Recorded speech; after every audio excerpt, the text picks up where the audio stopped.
Have you ever felt that something was watching you, even when you were completely alone?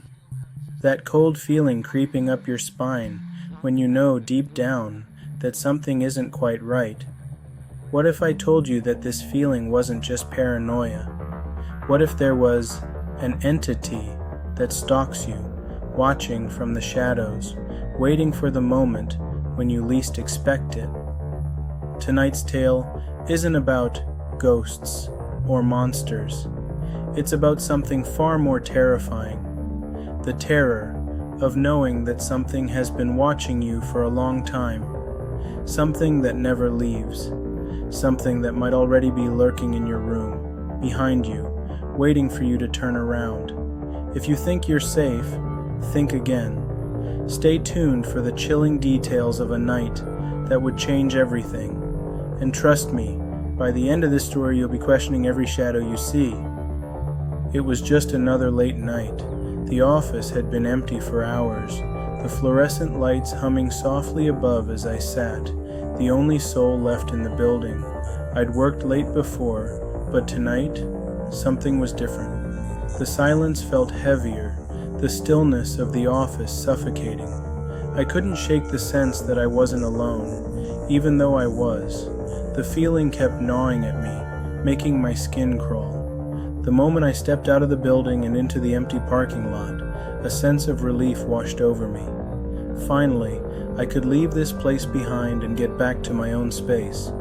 But as I approached my car, a strange unease settled over me once again. It was a small, simple lot, nothing unusual about it. But tonight, the shadows seemed deeper, darker. I couldn't place it, but something felt off. As I unlocked my car, I noticed a faint figure standing by the edge of the lot, just beyond the streetlight's reach.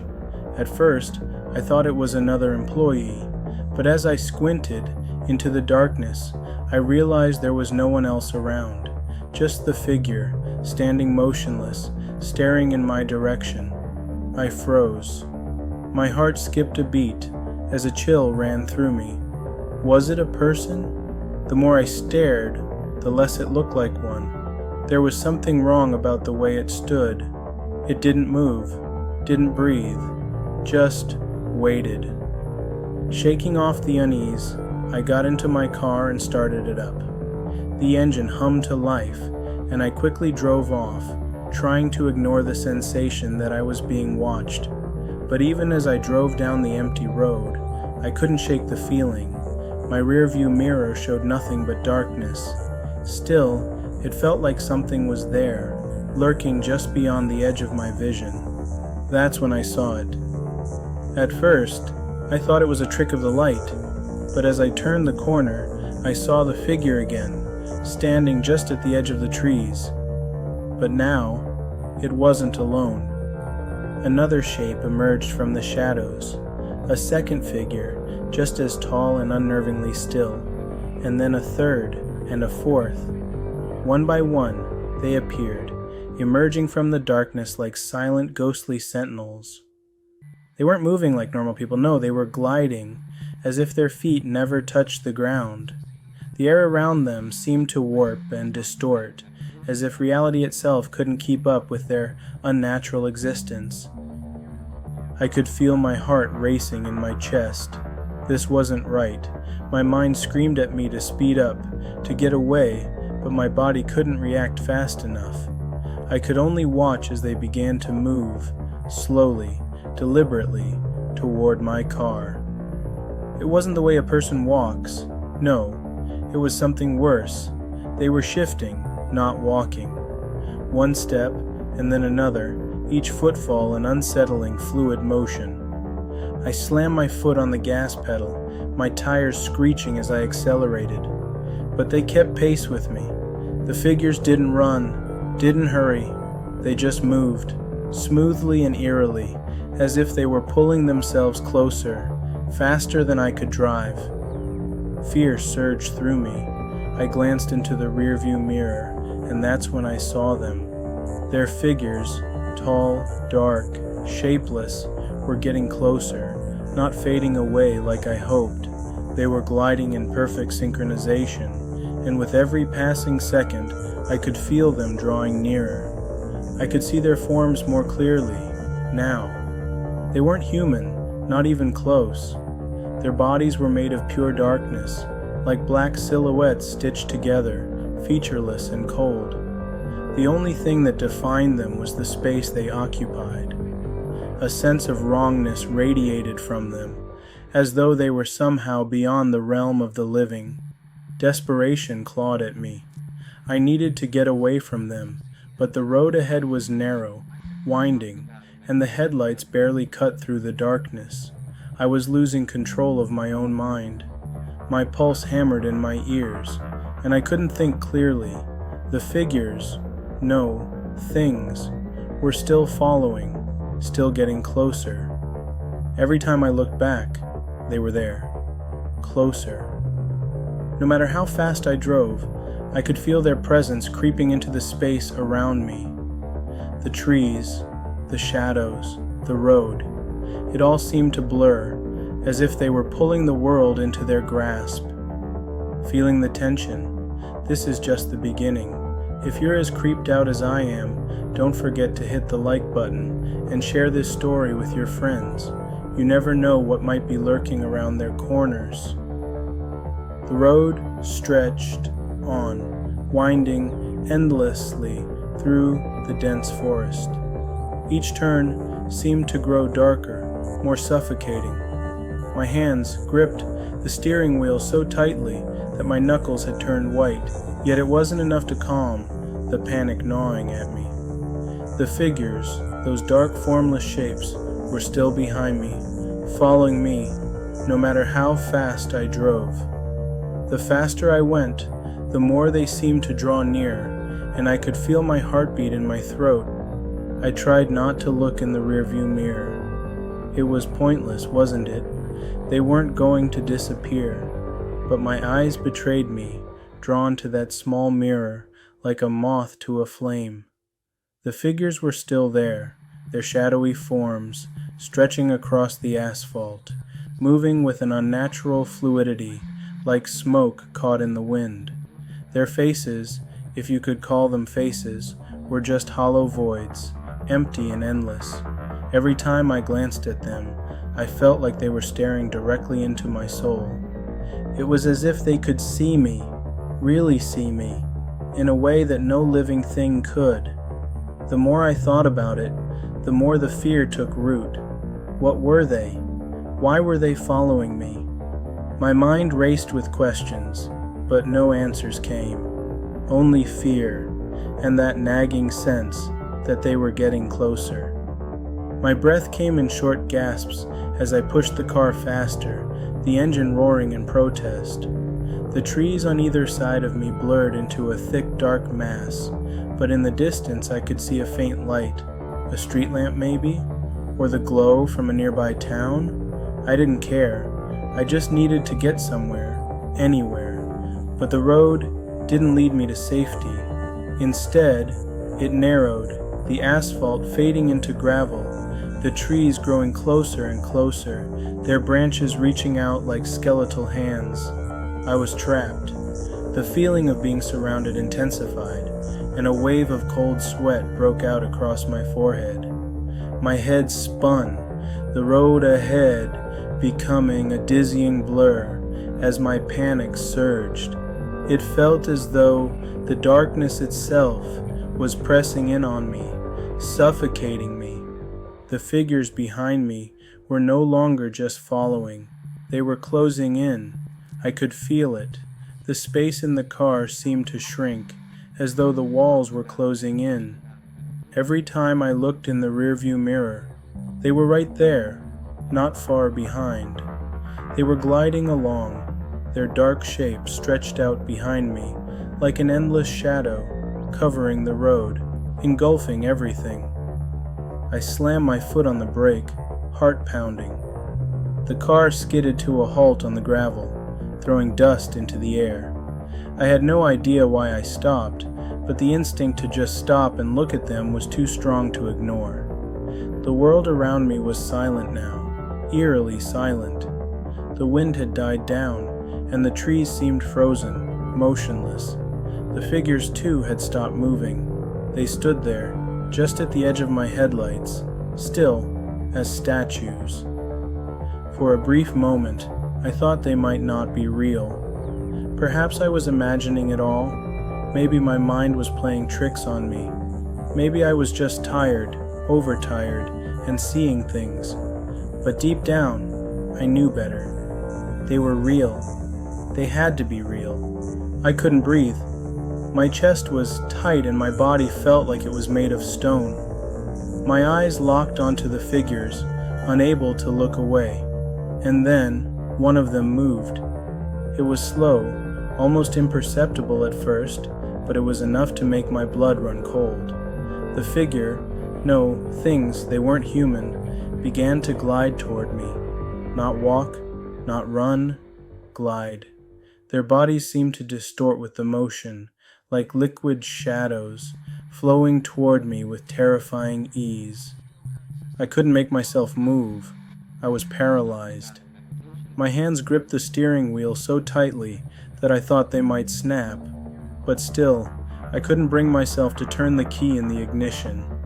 My eyes were glued to them as they grew closer, one step at a time, until they were just beyond the reach of my headlights. I felt something, a cold, unnatural presence. It wasn't just the chill of the night air or the fear racing through my veins. It was as though they were reaching out to me, connecting with me, their empty, featureless eyes boring into my soul. A whisper filled my mind, faint but unmistakable. You cannot escape. I felt a shiver crawl up my spine. The voice wasn't from anywhere outside the car. It was inside my head, echoing through the empty spaces of my thoughts. I snapped my head to the left, trying to shake off the sensation, but when I turned back to look at them, they were closer. No, much closer. One of them was just outside my window now, its dark form stretching to an impossible length, as if it was made of nothing but shadows. I could see it clearly now. There were no features, no eyes, no face, just that infinite void of darkness. I could feel it, a pressure, an overwhelming weight pressing in on me from all sides. The darkness outside the car was alive, and it was closing in. I couldn't breathe. I couldn't think. I could only feel the cold, the terror, and the oppressive presence of those figures, closing in, moving faster than I could process. Then, the car's headlights flickered. The tension is building. What do you think is going to happen next? Let us know in the comments below. Have you ever felt like you were being followed by something you couldn't explain? Share your experiences with us. And don't forget to hit the like button if you're hooked. The headlights flickered again, and I could see the shadows shift around me like liquid darkness. It was as though they were alive, breathing, pulsing with a sinister energy. My heart raced, and my mind screamed at me to do something, anything to escape, but my body refused to cooperate. It was as if the air itself had thickened, turned to molasses, and I was stuck, paralyzed, unable to move, unable to act. I turned the key in the ignition again, desperately trying to restart the car. The engine sputtered, coughed, and then fell silent. Nothing. The dread that had been building up in my chest erupted like a tidal wave, swallowing me whole. The figures, those dark, shapeless entities, were still standing outside the car, their cold, empty forms pressing in from every direction. They were waiting, watching, stalking. I glanced at the rearview mirror once more. They weren't behind me anymore. No, they were all around me. I could feel them, even though I couldn't see them clearly. They had surrounded the car, silently drifting closer with every passing second. The air in the car felt suffocating now, thick with the oppressive weight of their presence. I could feel their cold, unseen hands brushing against my skin, as if they were inside the car with me, lurking just out of view, a wave of nausea hit me. It wasn't just the suffocating presence of the figures outside that unsettled me. It was the overwhelming feeling of wrongness. It was as if reality itself had been bent out of shape, twisted by their mere existence. The shadows around me weren't just shadows. They were something far worse, something ancient, predatory, and beyond human understanding. The whispers started again, but this time they were louder, clearer, like 1,000 voices all calling at once. They came from all directions, swirling around me inside my head, in the very air I breathed. "You can't escape. You are ours now."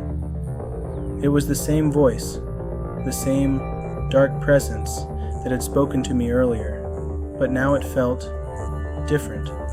It was no longer a mere whisper. It was a chorus, a cacophony of voices, all blending together, pressing in on me from every angle. Each word they spoke felt like a weight, crushing down on my chest, squeezing the air from my lungs. "Please," I gasped, the words slipping out of my mouth before I even realized it. "What do you want from me?" The darkness outside the car seemed to pulse with life, as if the figures were feeding on my fear, growing stronger with every passing second. I slammed my hand against the steering wheel, desperation flooding my mind as I tried again to start the car. Nothing. The engine was dead. The figure that had been closest to my window moved again, this time closer, so close that I could see the dark outline of its form, the way it twisted and stretched, like a creature made of pure shadow.